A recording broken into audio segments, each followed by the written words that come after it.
Glória a Deus.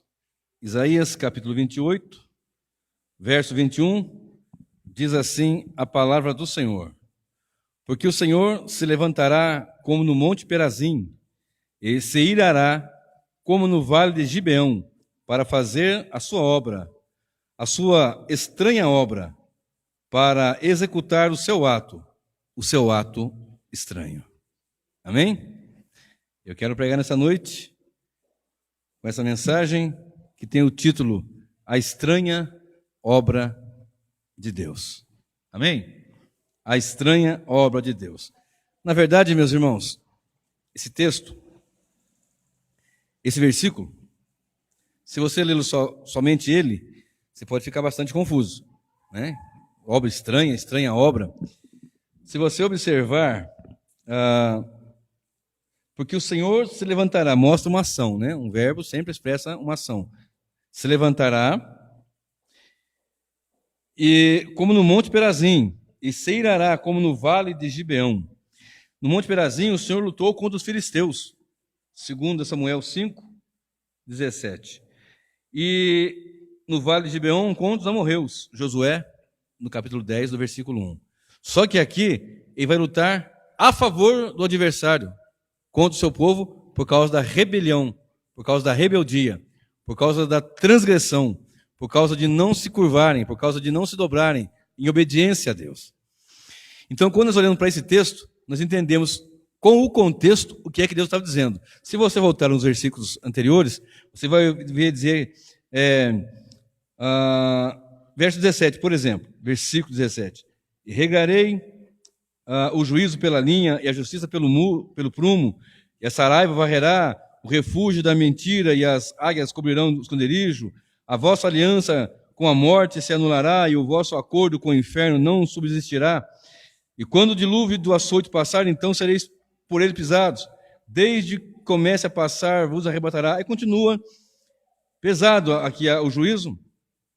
E o verso 20 diz: Como a cama será tão curta que ninguém se poderá estender nela, e o cobertor tão estreito que ninguém se poderá cobrir com ela. Ou seja, não haverá alento, não haverá descanso, não haverá refúgio, não haverá estar descansado, devido ao juízo de Deus, né? E realizar essa obra estranha, essa estranha obra.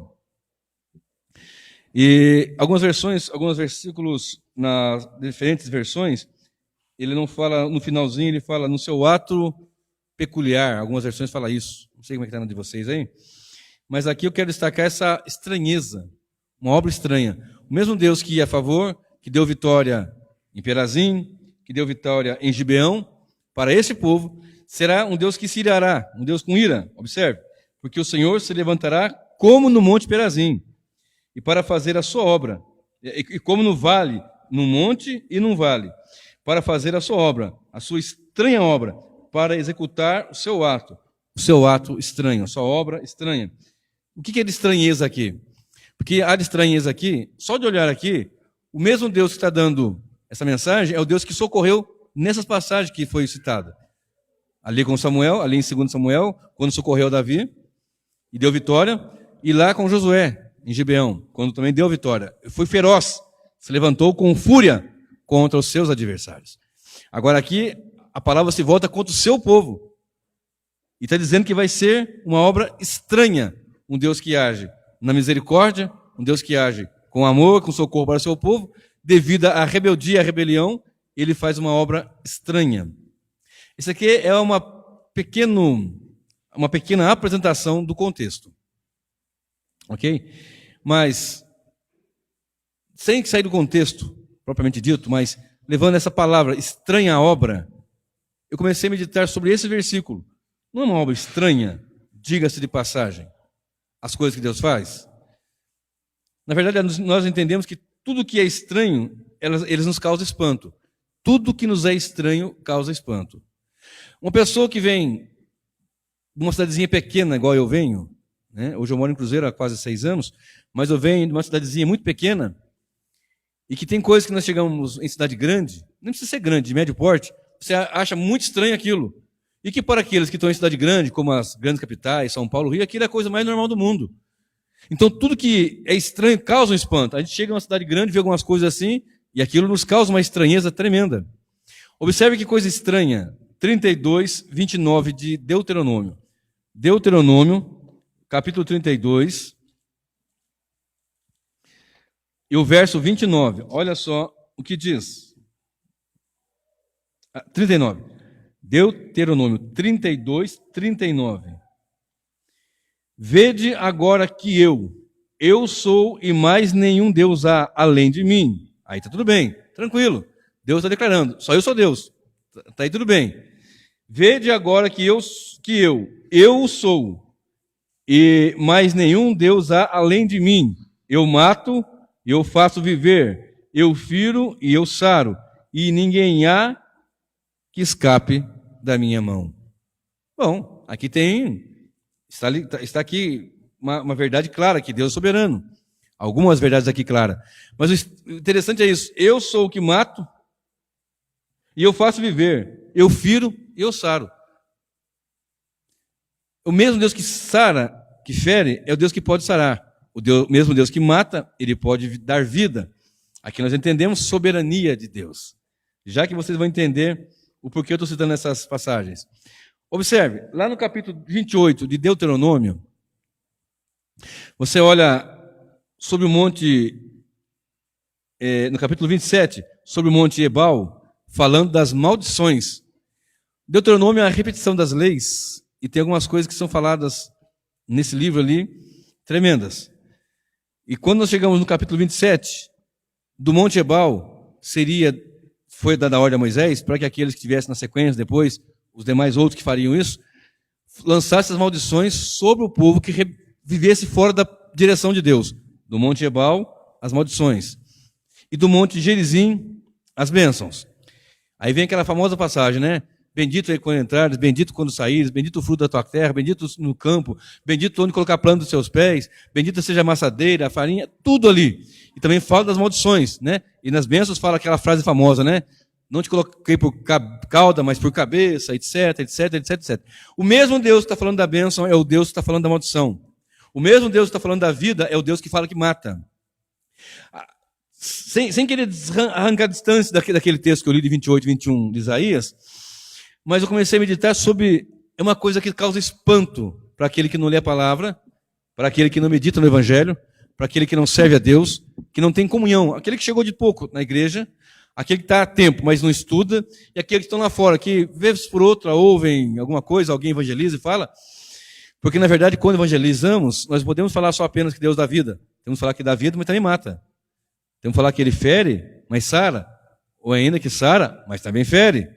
Então apresentando isso, nós apresentamos uma coisa estranha, mas não é estranho isso, porque as pessoas só querem um Deus que dá vida, mas nós temos que saber que esse Deus, além de dar vida, Ele também pode matar. Nós só vemos pessoas pregando um Deus que abençoa. É carro novo, é apartamento, é carro importado. Só fala do Monte Gerizim, não fala do Monte Ebal. Porque lá no Monte Ebal tem também a maldição para aqueles que são rebeldes, desobedientes. Que fala aqui, se você ler o capítulo, depois lê em casa, 27, 28 de Deuteronômio, você vai ver coisas tremendas ali. Quando quando a igreja, quando o povo de Deus serve a Deus em fidelidade à sua palavra, é coisa tremenda. Olha só, em Deuteronômio, capítulo 30, verso 19, depois que Moisés entregou a lei, falou da lei, dos mandamentos, as instruções, tudo mais, já no final da vida, já para partir, já para o Senhor recolhê-lo, ele apresenta uma frase também conhecida, onde ele coloca: hoje eu tomo céus e terra como testemunhos, que vocês ouviram a palavra. Hoje eu tomo céus e terra como testemunho. Aí ele diz: escolhe, pois, a vida.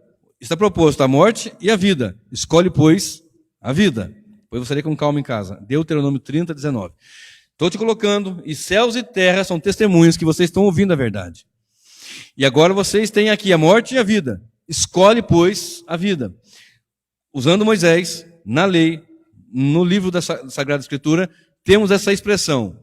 Agora escolhe a vida. E muitos não escolhem a vida, escolhem a morte.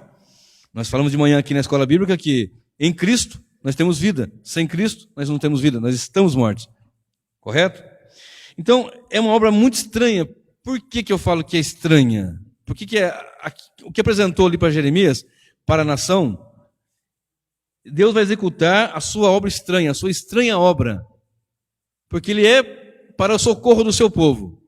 Aí ele apresenta nesse texto uma obra estranha, porque ele, da mesma forma que ele usou de graça com o seu povo, socorrendo o seu povo, o povo rebelde, Deus, o mesmo Deus, usaria de furor e de ira contra esse povo, à semelhança do que ele fez no passado. De maneira que quando nós olhamos para esses textos, nós devemos, pelo menos, no mínimo, ter um sentimento de temor, no mínimo, e saber que o nosso Deus é um Deus que pode matar, também pode dar vida, mas não somente dar vida, mas pode matar. Aí eu comecei a meditar, irmãos queridos, nos meus estudos, nas minhas meditações com o Senhor, e eu comecei a olhar algumas coisas aqui que eu acho muito interessante. Essa obra também é estranha. Agora falando da obra de Deus no geral, a igreja. Deixa eu partir de lá para cá agora. Não é uma coisa estranha, não sou estranho às vezes, irmãos. Por exemplo, você acha um versículo escrito assim: vinde a mim, vós todos que estáis cansados e oprimidos, e eu vos aliviarei. Tomai sobre vós o meu jugo, porque meu jugo é suave, meu fardo é leve, e acharei descanso para vossas almas. Aprendei de mim, né? E acharei descanso para vossas almas. E essa voz soa e as pessoas muitas vezes não querem. E talvez nós mesmos relutamos durante um período de tempo. E eu começo a observar a estranheza desta obra. Talvez essa mensagem comece a soar estranha no começo, mas depois você vai entender. Estranha porque há um chamado comum ou geral e há um chamado particular na obra de Deus.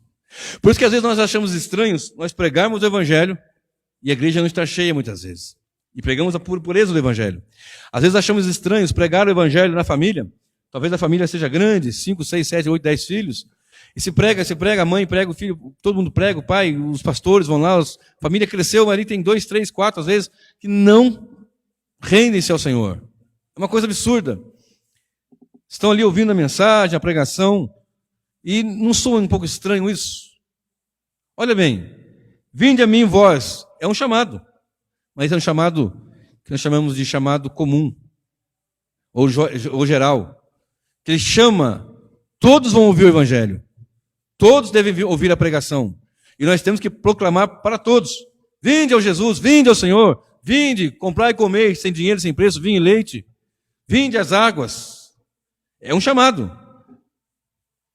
Mas a estranheza que eu comecei a observar nesse versículo, nesse contexto pelo menos, é isso daqui. João 6, verso 44 diz: ninguém pode vir a mim se por meu Pai não for trazido, não for dado. Não sou estranho isso, irmão Célio? Nós temos que pregar, e a mensagem é essa: vinde a mim, vós todos que estáis cansados. E quando eu olho para João 6, 44, eu vou ler aqui. Olha só, João capítulo 6, verso 44. João capítulo 6, verso 44, olha só o que diz. Aleluias. João 6, e o verso 44. Ninguém pode vir a mim, se o Pai que me enviou o não trouxer, e eu o ressuscitarei no último dia. Então aqui nós temos uma certeza, ou alguma certeza, né? Ninguém pode vir se o Pai não trouxer. Se você veio para Jesus, foi porque o Pai trouxe. Eu não estou dizendo vir para a igreja, vir para Cristo. Porque as pessoas são ensinadas a ir para a igreja, não são ensinadas a ser a igreja, em muitos lugares. Aqui, né, quando falamos para a igreja, é uma fala nossa, né? Vamos para a igreja, porque nós temos um espaço, um salão, um templo construído, um alugado, como aqui, por exemplo. Então vamos à igreja. Aí a gente fala para alguém: ei, vamos para o culto hoje, vamos para a igreja hoje. Mas, na verdade, isso aí não tem problema dizer isso. Mas, na verdade, nós temos que ensinar as pessoas a irem para Cristo, para elas, depois de Cristo, então, ser a igreja. Então, se você veio para o templo apenas, talvez você veio ao convite do pastor, do pregador, do evangelista, da irmã, do parente, mas se você veio a Cristo, você veio porque o Pai trouxe. Ninguém pode vir a mim, diz Jesus, se por meu Pai, se meu Pai que, olha só como é que é, vou ler aqui, ó. Ninguém pode vir a mim se o Pai que me enviou não o trouxer, e eu o ressuscitarei no último dia. E tem mais: vem porque o Pai trouxe, e eu vou ressuscitar no último dia. Sendo que ele esteja morto, na certeza que Cristo voltará, estando ele morto, o Senhor vai ressuscitar no último dia. Mas só vem a Cristo aquele que o Pai trouxe. E o mesmo Evangelho, a mesma mensagem do Evangelho nos diz: vinde a mim, vós todos. Isso chega a dar um choque na cabeça de muitas pessoas que não têm uma compreensão maior teológica e doutrinária, não entendem a soberania divina, não compreenderam ainda a soteriologia e os decretos eternos do Senhor, eles ficam perdidinhos. Mas não sou um pouco estranho? Sou estranho. Olha só, João 5,39, aí pertinho. João capítulo 5, verso 39, diz assim a Escritura. 39 e 40. Examinais as Escrituras, porque vós cuidais ter nela a vida eterna, e são elas que de mim testificam, e não quereis vir a mim para ter de vida. Aqui Cristo está falando com a liderança, quando o povo que não queria honrar o Senhor, não vinha para ele e tal. Leia com calma depois o contexto. Mas o versículo 39, olha só. Vocês examinam as Escrituras, é isso que Cristo está falando. Ele não está dando aqui uma ordem. Examinai as Escrituras, não é isso no contexto. Eu não sei a sua versão, eu tenho outra versão em casa, a NAA, fala mais claro ainda. Mas isso daqui eu aprendi lá em 1992. Isso que eu vou falar agora aqui. O contexto aqui não é examinar as Escrituras, é vocês examinam as Escrituras. Olha o contexto depois. Porque vocês cuidam que nas Escrituras, está falando com a liderança, com os escribas, fariseus, porque vocês cuidam ter nas Escrituras a palavra de Deus. E é de mim que ela está falando. E vocês não querem vir a mim para ter vida. Você usa dessa aqui, usa da lei, usa da palavra no caso. Examinai as Escrituras, porque vós cuidais ter nela a vida eterna, e são elas que de mim testificam, e não quereis vir a mim para terdes vida. E se você pegar a sequência, você vai chegar lá em João 10, e até comentamos de manhã aqui, que você não vai a Cristo se você não for ovelha dele. Não vai ouvir a Cristo. Não é uma coisa, não sou estranho isso? Há um chamamento, porque todos pecaram e destituídos estão da glória de Deus. E o Evangelho é para todos ouvirem, mas é para os eleitos receberem. Isso é uma verdade que tem que ser dita. Muitos não concordam, muitos não aceitam, dizem que é injustiça. Eu repito, injustiça é Deus dar aquilo que você não merece. E o que nós merecemos é o inferno. Mas Deus não nos dá o inferno. Em Cristo, Ele nos dá vida. E o castigo que nos traz a paz foi lançado sobre Ele lá na cruz do Calvário. Observe comigo, Lucas 8. Vamos lá? Lucas capítulo 8. Lucas 8. Eu não vou ler todo ele por causa do tempo, mas eu quero que você fique atento a o que eu vou dizer agora aqui. Lucas 8 fala da parábola do semeador. E aconteceu que depois disso, que andava de cidade em cidade, e de aldeia em aldeia, pregando e anunciando o evangelho do reino e de Deus, e os 12 iam com ele. Aí vem algumas mulheres, e juntam e tal, e os ajuda, que fala do ministério feminino. Quando chega no versículo 5, está escrito assim: um semeador saiu a semear, e a sua semente, e quando semeava, caiu alguma junto ao caminho, e foi pisada, e as aves do céu a comeram. E outra caiu sobre a pedra, e nascida secou-se, pois que não tinha umidade. E outra caiu sobre espinhos, e crescendo com ela os espinhos a sufocaram. E outra caiu em boa terra, e nascida produziu fruto, a 100 por 1. Dizendo ele essas coisas, clamava: quem tem ouvidos para ouvir, ouça. E os seus discípulos o interrogaram, dizendo: que parábola é esta? E ele disse: a vós vos é dado conhecer os mistérios do reino de Deus, mas aos outros por parábolas, para que vendo não vejam, e ouvindo não entendam. Olha para cá um pouquinho. Vendo, não vejam, e ouvindo, não entendam. Não é estranho isso? Porque antes disso ele falou: quem tem ouvidos, ouça. Você está entendendo? Está pegando o fio da meada aí, irmão Célio? Ele está pregando a mensagem. No meio daquele povaréu todo tem bodes e tem ovelhas. E a Bíblia nos informa que Jesus conhece o coração do homem, conhece a vida, conhece tudo que está dentro do homem. Então ele está anunciando, está pregando, e ele começa a falar: saiu um semeador semear, e o semeador, quando semeava, a sua semente caiu. Aí ele começa dizendo, em 4 tipos de solo. Uma caiu à beira do caminho, e as aves vieram e comeram, furtaram aquelas sementes. Outro tipo de semente caiu entre as pedras, não havia umidade, não havia profundidade de raiz, e não cresceu. Outros caiu entre os espinhos, e crescendo os espinhos ali com elas, sufocaram, e também não procedeu. Aí quando diz o texto na sequência, outra caiu em boa terra. e essa terra produziu a 100. Lá em Marcos fala 30, 60 e 100 por um. Aí eles perguntaram, Senhor, mas que parábola é essa? Olha só, que parábola é essa? Aí ele chega, verso 10 e diz, ele disse, a vós vos é dado conhecer os mistérios do reino de Deus. A vós quem? As ovelhas, os eleitos, o seu povo. A vós é dado conhecer os mistérios do reino de Deus, mas aos outros, por parábolas. Ele estava falando por parábola para todo mundo, mas começou a explicar para eles, em particular. Eu vou explicar para vocês o que é isso. Isso quer dizer assim, uma caiu ali, outra caiu assim, outra caiu assim, tal, tal, tal. Agora, mas aos outros por parábolas, para que vendo não vejam e ouvindo não entendam. Vendo, eles não consigam enxergar. E ouvindo, eles não entendam. Nós não temos uma informação lá em Romanos 10, 17, que a fé vem pelo ouvir e ouvir da palavra de Deus. E Cristo está dizendo aqui, ó, quem tem ouvidos, ouça, verso 8. Quem tem ouvidos para ouvir, ouça. Ora, para que serve o ouvido? Não é para ouvir? Mas quando Cristo fala assim na sua forma de linguagem, quem tem ouvidos para ouvir, ouça. Quem é que tem ouvido para ouvir? Todo mundo que está vivo. Porque para ouvir todo mundo tem, mas ouvido para ouvir só tem quem está vivo. E só consegue ouvir, e só consegue enxergar e entender, ver e ouvir e compreender o que é vivificado pelo poder do Evangelho, pelo poder de Cristo. Agora, o que eu achei interessante aqui é o seguinte: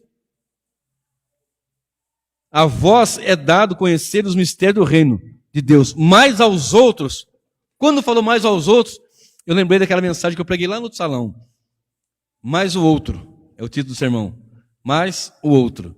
Porque quando Cristo foi crucificado, haviam dois salteadores, dois ladrões com ele, né? Um à direita, outro à esquerda.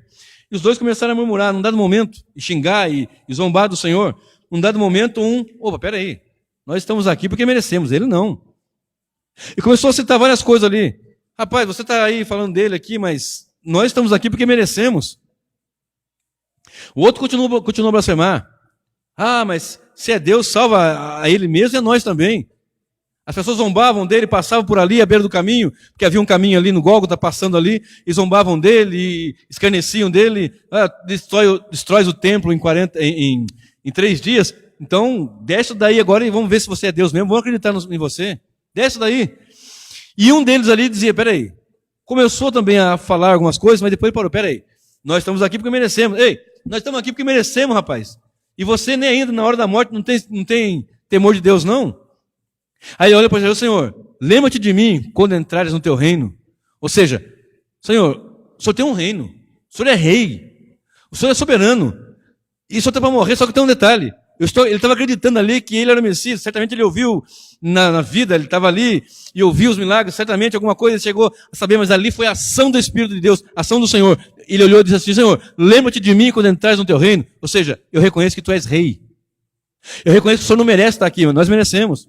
Eu reconheço também uma coisa, quando o Senhor voltar, lembra-te de mim, quando estiver, o Senhor tem um reino, lembra-te de mim.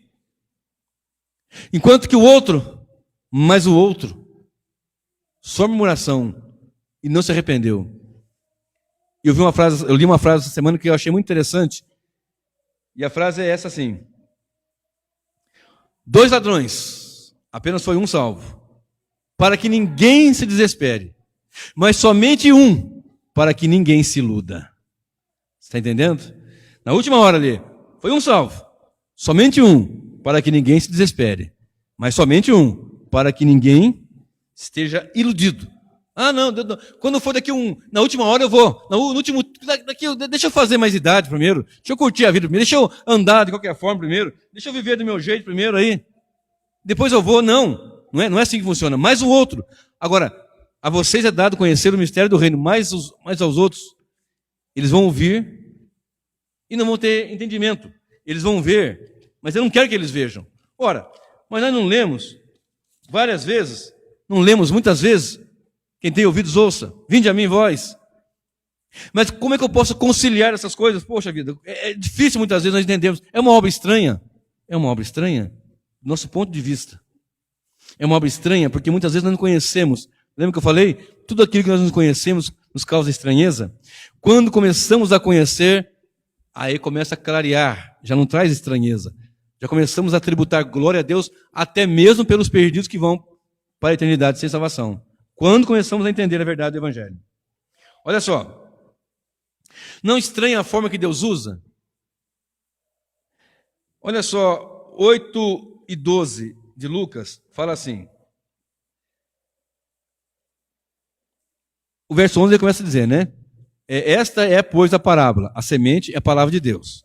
Certo? A semente é a palavra de Deus. E os que estão junto ao caminho, estes são os que ouvem. Depois vem o diabo e tira-lhes do coração a palavra, para que não se salvem crendo. Não é estranho isso? Para que não se salvem crendo.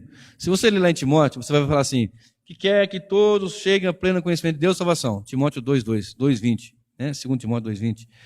Deus quer que todos se salvem, tal. Deus quer que todos se salvem. Olha aqui o texto. E os que estão junto do caminho, esses são os que ouvem. Depois vem o diabo e tira-lhes do coração a palavra, para que não se salvem crendo. A semente é a palavra de Deus. Então a palavra de Deus chega ali, o diabo vai lá e arranca. Agora, como é que eu posso conciliar isso com a misericórdia de Deus? Sendo que, se o diabo arranca aquilo ali do coração, ora, sabe que ele tem tanto poder assim para ir arrancar a semente do coração de alguém perdido? A mesma mensagem caiu em 4 tipos de solos nessa parábola. E começando no versículo 12, ele fala assim, o diabo vem e arranca do coração a semente, para que crendo não se salvem. Não é estranho? Não é estranho? No mínimo estranho? Vem comigo. 1 Reis, capítulo 22. Ali é extenso a leitura, mas eu vou pegar só o versículo 13. Primeiro livro dos Reis, capítulo 22, versículo 13.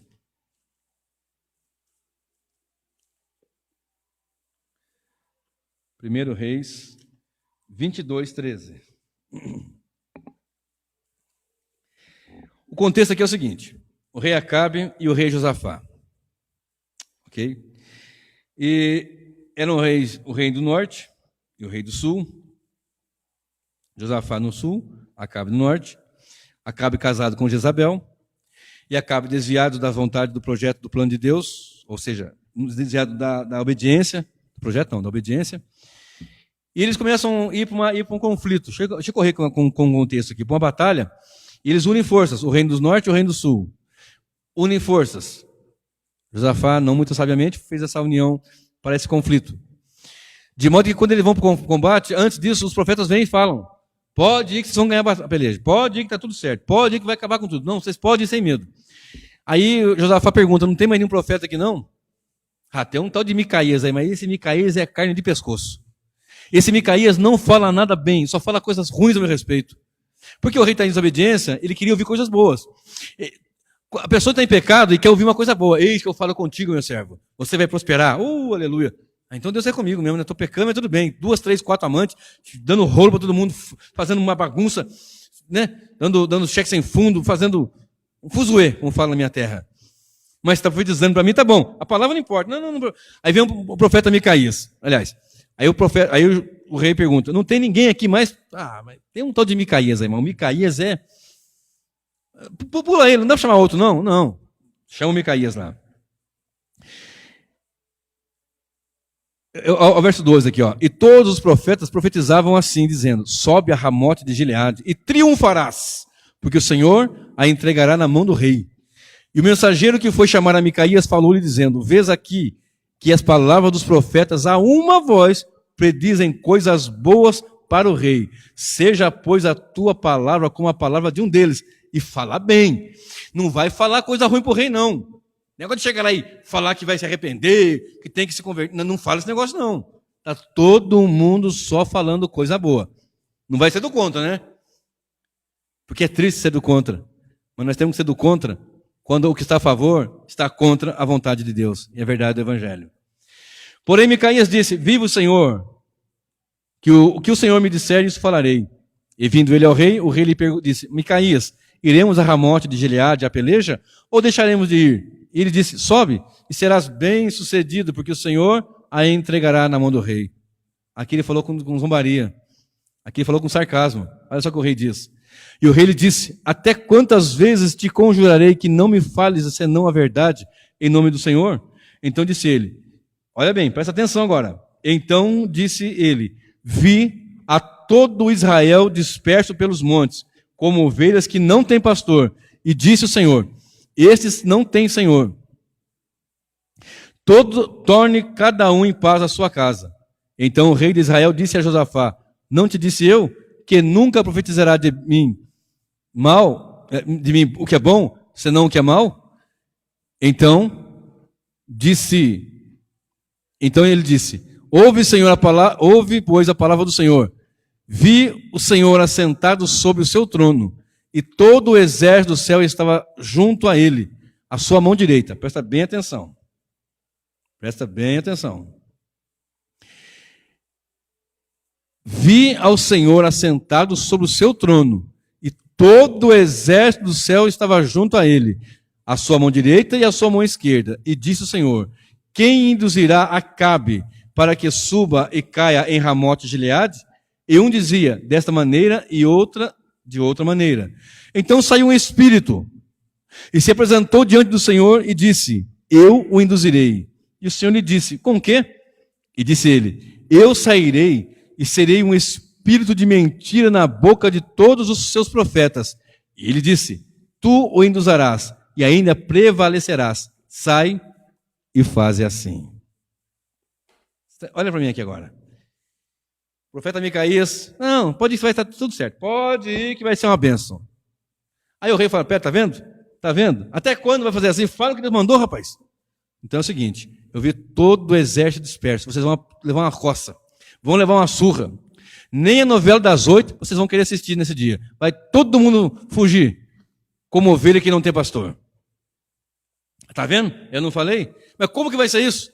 Aí ele fala, olha, aí começa a dizer, todo o exército do céu diante de Deus, e um começava a dizer de um jeito, de outro, Senhor, quem vai lá? Ah, vamos fazer assim, os seres espirituais, anjos e anjos caídos. Depois, isso aqui está antes da cruz, tá? Lembra que eu preguei agora há pouco tempo? O bem, o mal e o bom? Isso aqui é antes da cruz. Estavam lá, etc. Não que Deus não tenha poder para agir neles, mas eles estavam lá, naquela região. E olha só, saiu um espírito ali e disse assim, eu vou fazer o seguinte, eu vou ser um espírito de mentira na boca dos profetas deles lá. Então vai, e você vai prevalecer.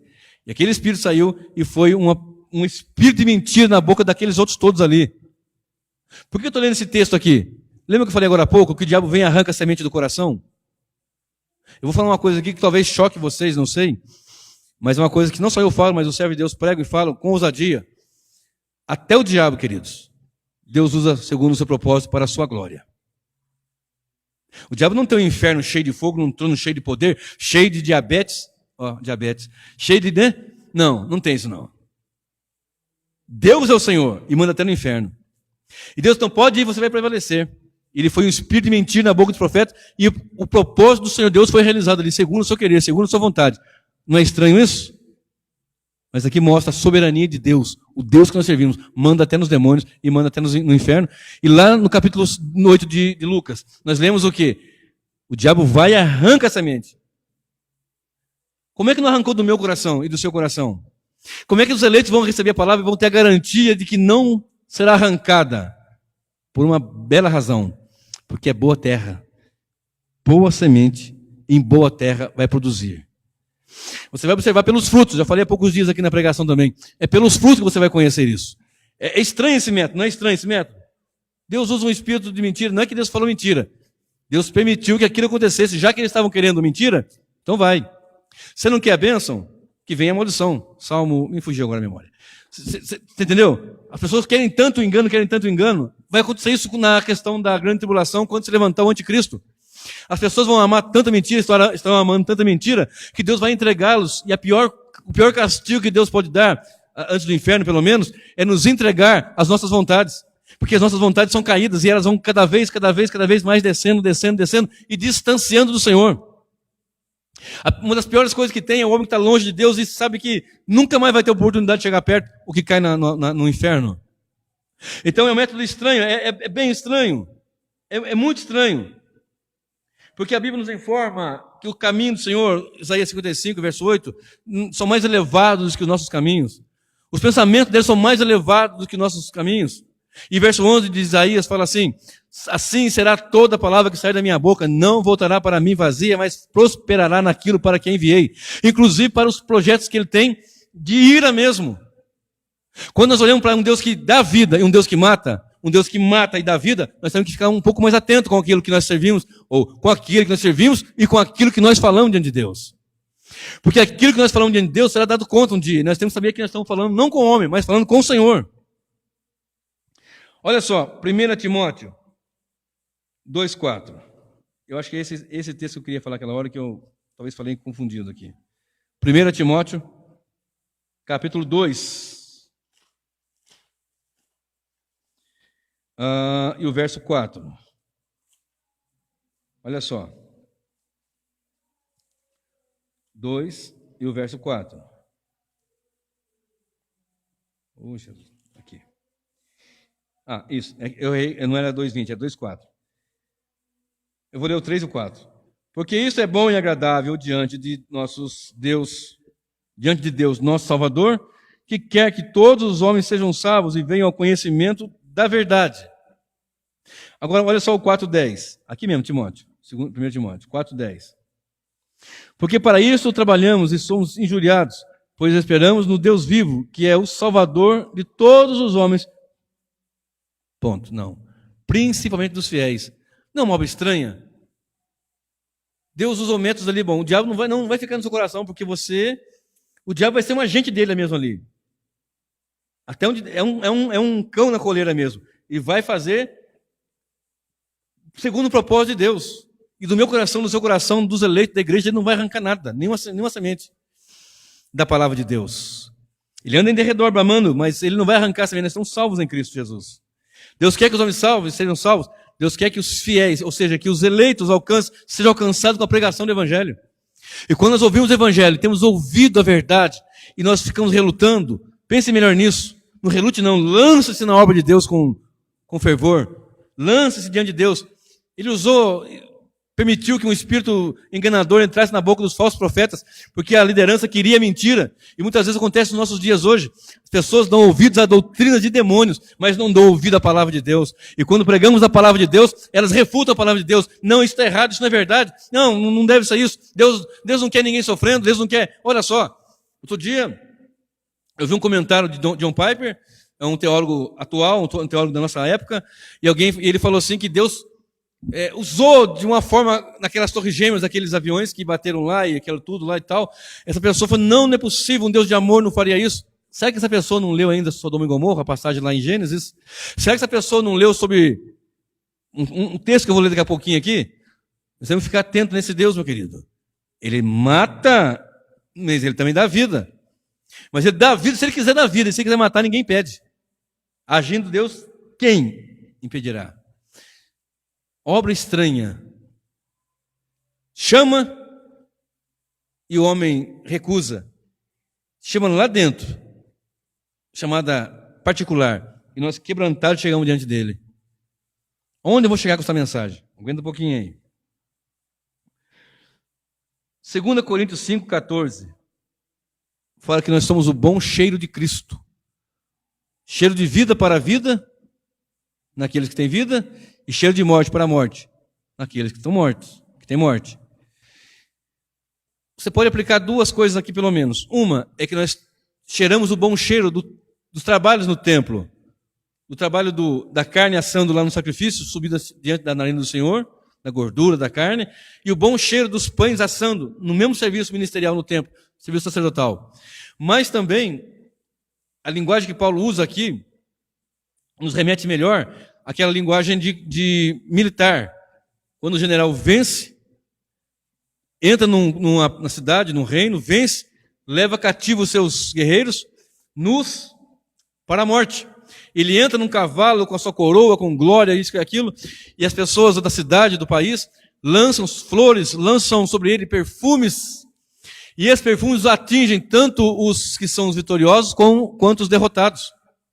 Então, nos vitoriosos, aquele cheiro de perfume que é lançado é cheiro de vida.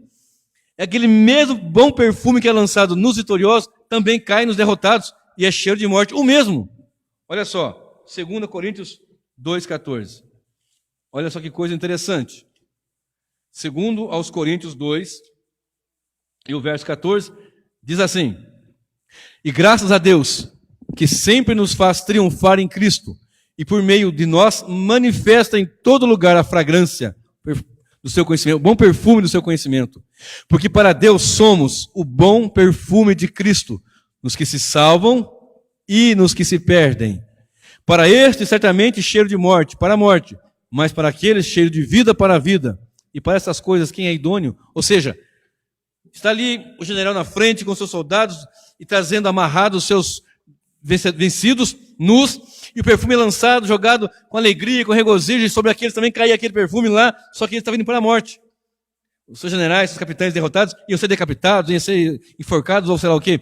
Mas era o mesmo cheiro que caía num, caía no outro. É o evangelho. O mesmo evangelho que eu prego e traz vida para um e traz morte para outro. Aprendam isso. O mesmo evangelho, ele é vida e ele também é morte. Deuteronômio 32, 39. Eu firo e eu saro. Eu mato e eu dou a vida.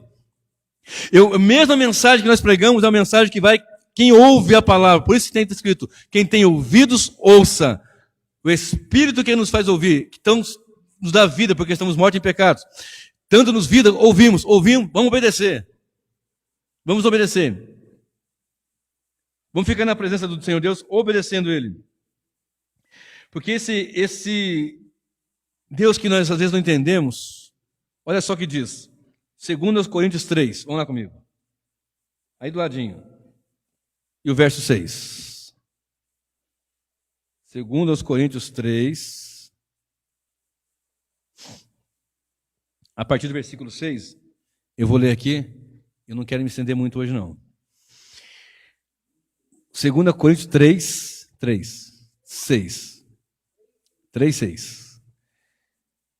O qual nos fez também capazes de ser ministro de um novo mandamento, ou melhor, de um novo testamento, não da letra, mas do Espírito, porque a letra mata e o Espírito vivifica. Vem comigo. E se o ministério da morte, olha isso, esse o ministério da morte, gravado em letras em pedras, com letras em pedras, veio em glória, de maneira que os filhos de Israel não podiam fitar os olhos na face de Moisés, por causa da glória do seu rosto, a qual era transitória. Como não será de maior glória o ministério do Espírito? Porque se o ministério da condenação foi glorioso, muito mais excederá em glória o ministério da justiça. Porque também o que foi glorificado nesta parte não foi glorificado por causa desta excelente glória. Porque se o que era transitório foi para a glória, muito mais é em glória o que permanece. Tendo, pois, tal esperança, usamos de muita ousadia no falar. E não somos como Moisés, que punha um véu sobre a sua face, para que os filhos de Israel não olhassem firmemente para o fim daquilo que era transitório. Mas os seus sentidos foram endurecidos, porque até hoje o mesmo véu está por levantar na lição do Velho Testamento, o qual foi por Cristo abolido. E até hoje, quando é lido Moisés, o véu está sobre os seus corações. Mas quando se converterem ao Senhor, então o véu será tirado. Ora, o Senhor é o Espírito, e onde está o Espírito do Senhor, aí há liberdade. Mas todos nós, com o rosto descoberto, refletindo como um espelho a glória do Senhor, somos transformados de glória em glória, na mesma imagem, como pelo Espírito do Senhor. Moisés, recebendo a Torá, a lei, no monte, ele desce, o seu rosto resplandece, brilha fortemente, pela presença, pelo contato com o Senhor Deus, de maneira que a nação não aguentava ver aquilo, então ele coloca um véu. Presta bem atenção. Essa versão aqui não é tão boa quanto a outra que eu li hoje de manhã. Quando chega no versículo 12, fala assim, verso 10. Porque também o que foi glorificado nesta parte não foi glorificado por causa desta excelente glória. Porque se o que era transitório foi para a glória, muito mais o que é permanente. Ele punha no rosto o véu para ir ministrar para a nação. Só que o texto nos informa que esse brilho ele ia esvanecendo. Então ele punha, porque ia se apagando, não dava mais aquele fulgor todo do princípio, ia se apagando. É um exemplo. A letra mata. Tem muita gente que diz que a letra mata, que é teologia, né? Quem faz teologia morre. Não, a letra mata mesmo. A teologia mata mesmo. Mata falso profeta, mata aventureiros, mata heresia, mata mesmo. Né? O estudo sadio das Escrituras, mata todo esse tipo de coisa aí. Então olha bem, era um ministério em pedra, ou seja, na tábua de pedra, como Deus deu a Moisés. E ele fala, a letra mata, mas o Espírito vivifica. De novo morte e vida, de novo uma obra estranha. Ora, o que é que mata? A lei. Porque a lei ela serve como um aio até Cristo, né? Não é o alho do caipira, né? É o aio. Uma ama que vai conduzir até Cristo. Mas vindo Cristo, mas chegando à plenitude dos tempos, veio Cristo nascido de mulher, nascido sob a lei. Então ele cumpre aquilo e leva na cruz do Calvário. E lá ele diz a palavra do Senhor que ele foi até a cruz. E na cruz ele pregou, ele cravou na cruz o escrito de dívida que era contra nossas vidas. Aquilo que nos matava. Os 10 mandamentos, a lei, nos matava isso aí. Agora, João 6, verso 63, Jesus disse, as minhas palavras são espírito e vida. E aqui está falando de 2 ministérios. O ministério da morte, verso 7. E se o ministério da morte, gravado em pedra, que é a lei, veio em glória, de maneira que os filhos de Israel não podiam olhar na face de Moisés, por causa da glória do seu rosto, o qual era transitório, passageiro, ia acabando, ia se findando. Como não será de maior glória o ministério do Espírito? Então entenda, o ministério que mata é da lei, da letra. O ministério da vida é o ministério que agora nós temos, da palavra, do Espírito. E Jesus diz, a minha palavra é Espírito de vida. Não é uma obra estranha? Uma lei que mata, uma lei que dá vida. Não é o mesmo Deus que fez, Deus não muda, mas Deus não muda mesmo, é um projeto que Ele tem. E por que a lei mata, a letra mata? Porque o povo ia confiando ali, não conseguia cumprir. Aí Cristo vem e cumpre. Agora, o que nós temos que fazer para viver? Crer no Salvador Jesus Cristo. Arrepender nossos pecados e segui-lo sempre após. Olha só, 2 Coríntios 4, do lado aí. Verso 6, verso 7. 2 Coríntios 4, versos 6 e 7. Porque Deus, que disse que das trevas resplandecesse a luz, é quem resplandece em nossos corações para a iluminação do conhecimento da glória de Deus na face de Jesus Cristo. Temos, porém, esse tesouro em vaso de barro, para que a excelência do poder seja de Deus e não de nós. Então nós não estamos fiados em nada algo mais. Porque tem pessoas que querem cumprir. Cumpre. Eu não li, mas lá em Isaías 28, que nós citamos, você vai ver lei sobre lei, preceito sobre preceito, regra sobre regra. O homem vai colocando regra sobre regra. E além da lei que tinha, a nação de Israel, o sacerdote, os fariseus, começaram a carretar. Mas peraí, então tem isso, então coloca mais isso, e mais isso. E foram colocando, é tanto de caminhada, mas se você fizer assim, você faz assim, e foi carregando. Tanto que Jesus fala em Mateus 23, vocês fecham a porta do reino, vocês não entram, não deixam ninguém entrar. E atam fardos pesadíssimos sobre o povo. E nem com o dedo vocês o ajudam. E não apresentam o que na verdade é Cristo. Então esse Deus que mata, às vezes a pessoa não vai ouvir, não vai entender, não vai abrir, não vai ter esse socorro da parte de Deus. Por causa de um projeto de Deus. Agora, verso 7 de 2 Coríntios 4. Temos, porém, este tesouro em vaso de barro, para que a excelência do poder seja de Deus e não de nós. Olha só, 2 Timóteo 2, agora sim. 2 Timóteo 2, 19 e 20. 2 Timóteo 2, 19 e 20. Leia depois tudo antes, ok? Todavia, o fundamento de Deus fica firme, tendo este selo: o Senhor, conhece os que são seus. E qualquer que profere o nome de Cristo aparta-se da iniquidade. Ora, numa grande casa não somente há vaso de ouro e de prata, mas também de pau e de barro, uns para a honra e outros para a desonra. Você está entendendo agora aqui um pouquinho da mensagem, querido? Uma obra estranha. Deus tem vaso de honra e vaso de desonra. Numa grande casa não tem só vaso de ouro, prata, não tem nada, não é só isso não. Só que tem um detalhe, o versículo 19 nos afirma o seguinte: o fundamento de Deus fica firme tendo este selo. Qual é o selo? O Senhor conhece os que são seus. O Senhor conhece a sua igreja, conhece a igreja visível na sua totalidade e a igreja invisível. E tem na igreja vaso de honra, no mundo, né? E vaso de desonra. Quer ver que coisa mais estranha? Lá em Isaías 45, 9, fala assim, ó: vocês são caco entre os cacos de barro. E quer dizer para o oleiro que fazes? Isaías 45, 9.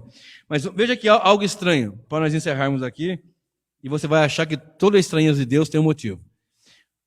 Estranheza entre aspas aqui, né? Romanos 9, 13, do nosso ponto de vista, né? Romanos 9, e o verso 13. Romanos 9, verso 13. Se tem um livro que muitos irmãos não leem e não estudam, é Romanos 9. Pulam. 9, 13 a 16, diz assim. Romanos 9, 13 a 16. Como está escrito: amei a Jacó e odiei a Esaú. Que diremos, pois, que há injustiça da parte de Deus? De maneira nenhuma, diz o texto. Há injustiça da parte de Deus? De maneira alguma. Pois diz a Moisés: compadecer-me-ei de quem me compadecer, e terei misericórdia de quem eu tiver misericórdia. Assim, pois, não depende do que quer, nem do que corre, mas de Deus que se compadece. Está entendendo? Claro que hoje nós temos que citar tudo isso daqui, né? Mas eu amei a Jacó, aborreci. A minha versão fala: odiei a Esaú. Se você ler antes no ventre, sem ter nascido, sem ter feito nada, sem ter cometido nem bem nem mal, eu odiei Esaú e amei a Jacó. Então ele está dizendo o seguinte: não depende de você ser bonito, ser forte, ser correr, ser pular, ser saltar. Deus é que salva. Isso aqui está a glória dele. É estranho, mas é porque nós não entendemos, às vezes, ou muitas vezes, a soberania de Deus dos decretos eternos do Senhor. Ele tem vaso de honra e vaso para desonra. Eu lhe pergunto: todos vão para o céu? Absolutamente. Todos vão para o inferno? Absolutamente. Todos numa casa vão ser vaso de honra? Também não. Todos numa cidade, num país, numa igreja, não serão vaso de honra. Alguns serão vaso da ira mesmo. Mas nós temos essa glória de Deus em nós, em vaso de barro. E tem uma coisa, olha só: não depende do que quer, nem do que corre, mas de Deus que se compadece. Compadecer-me-ei de ti, pronto. É motivo de nós exaltarmos o Senhor e saber que Ele nos escolheu e compadeceu-se de nós. Ele podia ter nos matado. Guarda essa frase. Ele poderia ter nos matado. Guarda aí. Verso 20, vamos encerrar. Verso 20. Aí mesmo, Romanos 9. 20 a 24. Mas, ó homem, quem és tu que a Deus replicas? Porventura a coisa formada dirá ao que a formou: por que me fizeste assim? Ou não tem o oleiro poder sobre o barro para da mesma massa fazer um vaso para a honra e outro para a desonra? E que direis se Deus, querendo mostrar a sua ira e dar a conhecer o seu poder, suportou com muita paciência os vasos da ira, preparados para a perdição? Olha como é que soa estranho, mas quando você entende que Deus faz de uma mesma massa humana, Ele faz vaso para a honra e vaso para a desonra, vaso para a ira e vaso para o seu louvor. Ou não tem o oleiro poder sobre o barro para da mesma massa fazer um vaso para a honra e outro para a desonra? 22. E que direis se Deus, querendo mostrar a sua ira e dar a conhecer o seu poder, mostrar a ira e dar a conhecer o seu poder, suportou com muita paciência os vasos da ira, preparados para a perdição, para que também desse a conhecer as riquezas da sua glória, nos vasos de misericórdia, que para a glória já dantes preparou, os quais somos nós, a quem também chamou, não só dentre os judeus, mas também dentre os gentios. Vou ler esse aqui de novo, o 24, 23. Para que também desse a conhecer, irá conhecer a sua ira e o seu poder, suportando os vasos de ira, preparados para a perdição. Os quais somos nós também agora, vasos de glória. Ó. Para que também desse a conhecer as riquezas da sua glória, nos vasos de misericórdia. Para a glória que já dantes preparou. Então entenda aqui, é estranho isso? Um Deus que mata, um Deus que dá vida. É estranho olhar assim, peraí, vinde a mim, vós só vence o Pai trouxer. Todo mundo falando mentira, vai lá, seja um filho de mentira na boca desse povo aí, porque esse povo aí não quer me obedecer. E o povo se engana. Leia a 2 Tessalonicenses, você vai entender no capítulo 2. Deus envia o espírito do engano, do erro. Eles vão acreditar na mentira mais e mais cada vez. Aqui eles são rebeldes do evangelho. Nós temos livre agência, não temos livre arbítrio. Nosso arbítrio foi corrompido com a queda. Mas a livre agência, nós somos culpados e responsáveis por todo o nosso erro.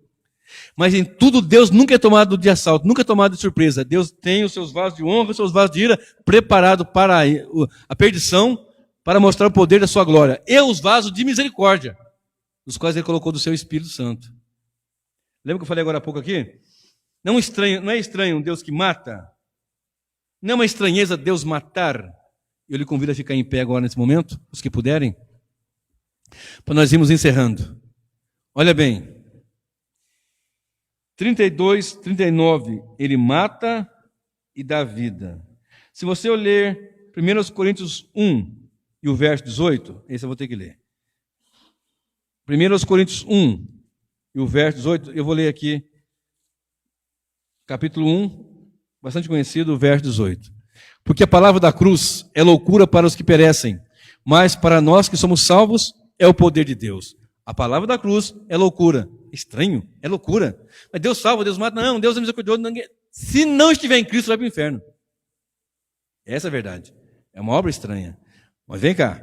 Porque a palavra da cruz é loucura para os que perecem, mas para nós, que somos salvos, é o poder de Deus. Porque está escrito, destruirei a sabedoria dos salvos e aniquilarei a inteligência dos inteligentes.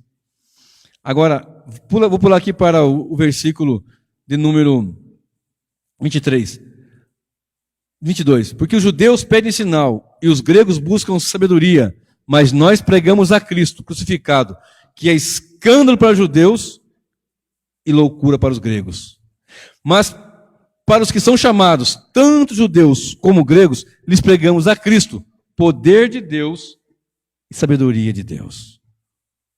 Irmãos, feche seus olhos e comece a meditar comigo agora aqui. Um Deus que tem uma obra. Ele poderia nos ter matado. Lembra que eu falei agora há pouco? Nós todos estamos mortos em ofensa e pecado. Todos. Sem exceção. E sem distinção, Deus salva pecadores. De toda tribo, raça, povo e nação, rico, pobre, alto, baixo, magro, branco, negro, forte, fraco. Salva sem distinção, mas não sem exceção. Porque se fosse sem exceção, não haveria os vasos de ira preparados para a perdição. Olha aqui isso aqui para nós glorificarmos a Deus pelo resto das nossas vidas. Capítulo 1, verso 17 de João. Porque a lei foi dada por Moisés. Nós falamos da lei que mata. Na lei que o homem não pode cumprir e morre. Essa lei que Cristo na cruz do Calvário cravou, despojando os principados, os expôs publicamente, cravando essa lei lá na cruz, escrito de dívida que era contra nós. Porque a lei foi dada por Moisés, a graça e a verdade vieram por Jesus Cristo.